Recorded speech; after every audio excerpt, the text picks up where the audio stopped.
Good evening. Today is Sunday, December 4th.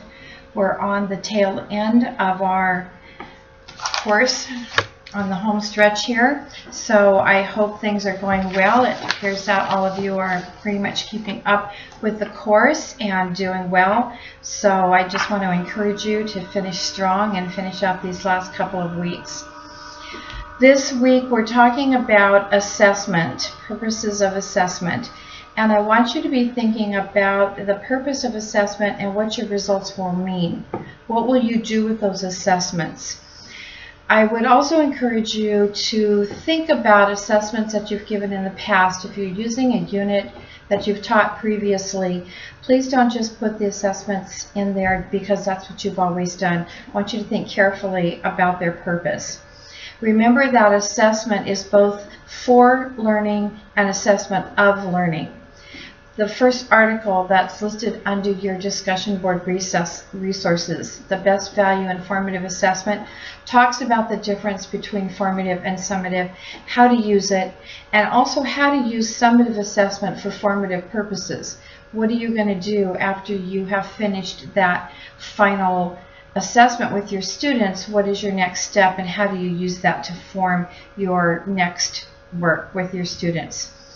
I will upload for you a link to the ELA-ELD framework from the state of California. Chapter 8 talks quite a bit about assessment, and you might want to take a look at that. There are examples and some good information in there about assessments and how to use them and what the state of California says about them and what the expectation is for you as a teacher in this state. All right, so your discussion board for this week is going to be a multimedia staff development opportunity on 21st century learning. And we would like you to put together a mini, and by mini I mean short, 5 to 10 minute multimedia presentation that would serve as a staff development opportunity. Your hypothetical situation is that your principal has asked you to take a few minutes at the next staff meeting to educate and encourage your colleagues on the importance of understanding and utilizing 21st century teaching methods. So you could do this in Google Slides, Prezi, Powtoon, any other kind of multimedia tools that you would like to use. Have fun with it and consider the need to both educate and encourage your colleagues. When you post this as a link, make sure that you have already set the sharing properties for anyone with the link can view before you submit this. So to help you with some of this information this week, there's the previous article that I mentioned, the best value in formative assessment. There's also an article entitled Education and the Role of the Educator in the Future. This lists 10 topics that range from customizing learning for the learner, learning being both virtual and physical, learning as nonlinear, learning with thinking machines. Learning is focused on multimedia, it's collaborative, it's whole mind, it's based on discovery, it's problem-based, and last, learning is holistic. So you might scan through those and choose a couple of those topics that seem to pique your interest or be most appropriate for what you want to present to your staff. There is also a very short Milton Shin video. It's about 1.5 minutes. And it's entitled Teacher as Coach Facilitator. The second video listed on your resources this week is from Conrad Wolfram.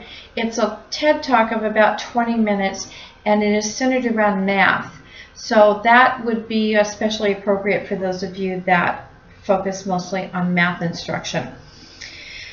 Lastly, not lastly, but the last video is called Bring on the Learning Revolution. It's another TED Talk by Sir Kenneth Robinson. You might remember him from your first week.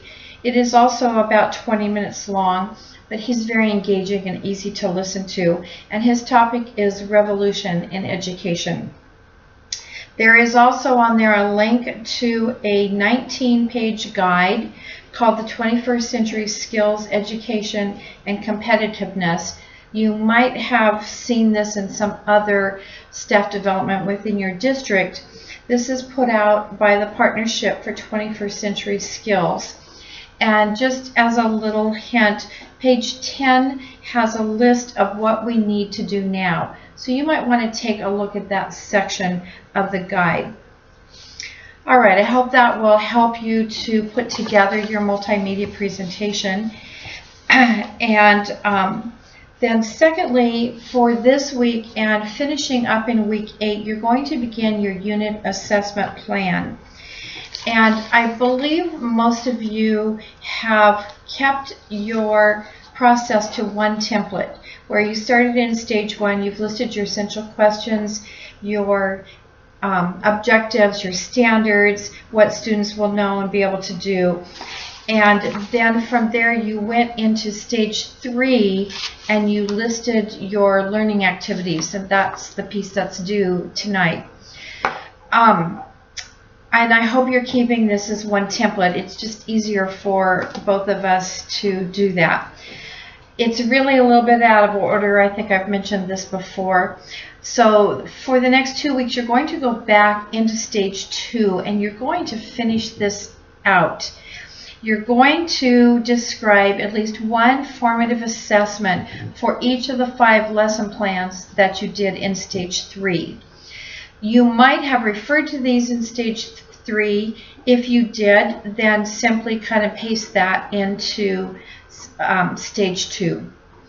When you describe these formative assessments, be sure to include any handouts or rubrics or examples that you are using.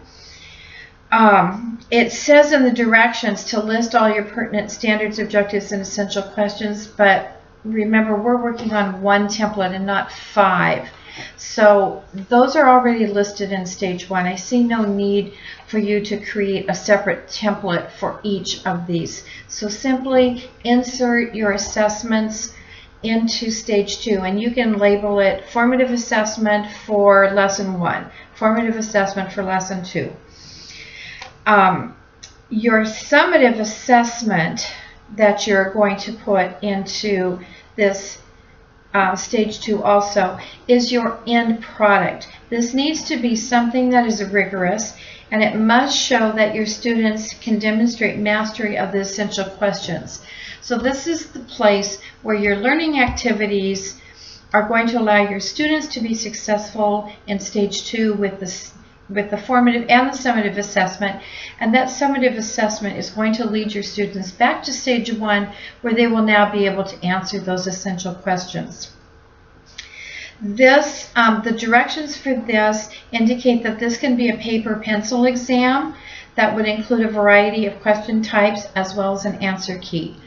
I'm not super fond of a summative assessment being pencil paper, but because they have allowed it in the program, you can do that. I would prefer personally to see it as a performance task or project-based assessment. If you do submit one based on a performance task or project, please make sure that you provide the sheet that would give the students all the directions as well as a rubric. If you have not constructed a rubric before, the easiest way I know to tell you to do a rubric is to go to rubastar.com. Rubastar, it helps you create your rubrics in a really easy way. It's just a matter of changing some words for each level of your assessment. Also, if you have not done rubrics in the past, or you're looking or evaluating rubrics that you have used and you're going to use again, I would strongly suggest a 4-point rubric. A 3-point or a 5-point tends to cause us to defer to the middle ground when we're not really sure where our students are fitting. A 4-point rubric forces you to judge between approaching standard and at standard. Generally speaking, on a 4-point rubric, you have above standard or grade level at standard, approaching standard, and below standard. That's the easiest way to set it up. And then within each of those, you'll have your descriptors. But again, check out RubaStar because it's a really easy way to construct that. The last part of your assignment is a one-page reflection paper. In this reflection paper, you are being asked to discuss the roles of formative and summative assessment. And as I said earlier, that information is already in the resources that have been placed on Blackboard for you. Talk about the importance of frequent and varied forms of assessment. Why is it important to do that, and what is the result of doing that? They would like you to reflect on how backward design encourages meaningful assessment. Have you noticed in this process that the way you look at assessments have changed somewhat? And if so, how? And then you want to think about one thing, or more than one, but one thing that you've been encouraged to do differently after creating your unit plan. This is my favorite part because I think it forces us to really look at how are we teaching and what am I going to do differently? What have I done differently in constructing this unit? And then, as always, you're being asked to include an APA style title page, your reference page, in-text citations, and APA formatting throughout. So your reference page could include any of the resources that have been placed on Blackboard for you, any of them from this week, any from other weeks that have been there that refer to this process. That article that was written by Wiggins and McTighe would be a good resource for you. So go back and look at what you have used to answer your discussion board, what you've used to help you formulate your process. You may find that the article you used for your library orientation is a good resource. So don't feel that you have to go find brand new resources. I think you have enough that have already been made available to you, or that you have sought out for other assignments to use for this reference page.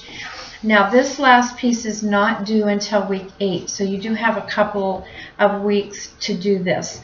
And frankly, the longest part of your assignment really was the one that's due tonight, the 5 lessons in detail. This should not take you quite as long, so you have a little bit of breathing room this week. You do, however, have a lot of reading and video watching for your resources, so make use of those, and I hope that they will help you to finish off these last couple of projects with success. So I close every week by saying I'm here for you. Give me a call, email me if you have questions or concerns, and I will get back to you as soon as I can.